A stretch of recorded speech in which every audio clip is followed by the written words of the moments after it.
Entre sécheresse et inondations, la Corne de l'Afrique et le Sahel ne sont pas épargnés par les famines. Au Tchad, comme dans d'autres pays, des stocks sont constitués pour être distribués gratuitement en cas de crise avérée. Parfois, ils sont revendus pour équilibrer le marché. Si c'est seulement qu'il y a une pression que dans 2-3 mois, il va y avoir déficit céréalier dans la zone, en ce moment-là, on met des céréales sur le marché, on distribue, mais on le met sur le marché et on le vend à des prix subventionnés.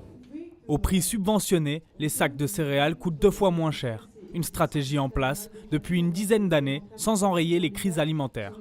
Aujourd'hui, la Banque africaine de développement tente de mettre en place un nouveau programme pour régler le problème à sa source. Désormais, lorsque nous allons aider les populations, les pères nous disent « Si tu veux que mon fils ou mes enfants vivent, donne à manger à ma vache. Nourris ma vache. » Ce qui veut dire « Si tu nourris mes ressources, alors je pourrai vivre. » 15 années et plus de 30 milliards de dollars seront investis dans ce programme. 21 pays pourront obtenir 15 millions d'aides chacun, parmi lesquels la Somalie, un cas particulier en raison de l'insécurité qui y règne.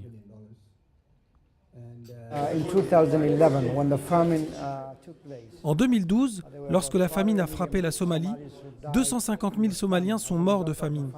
C'est à cause d'El-Shabaab qui a refusé que les populations changent de région. La Somalie, après plus de 20 ans de guerre civile, demeure l'une des régions les plus dangereuses au monde. Aujourd'hui encore, 1 million de Somaliens souffrent d'insécurité alimentaire.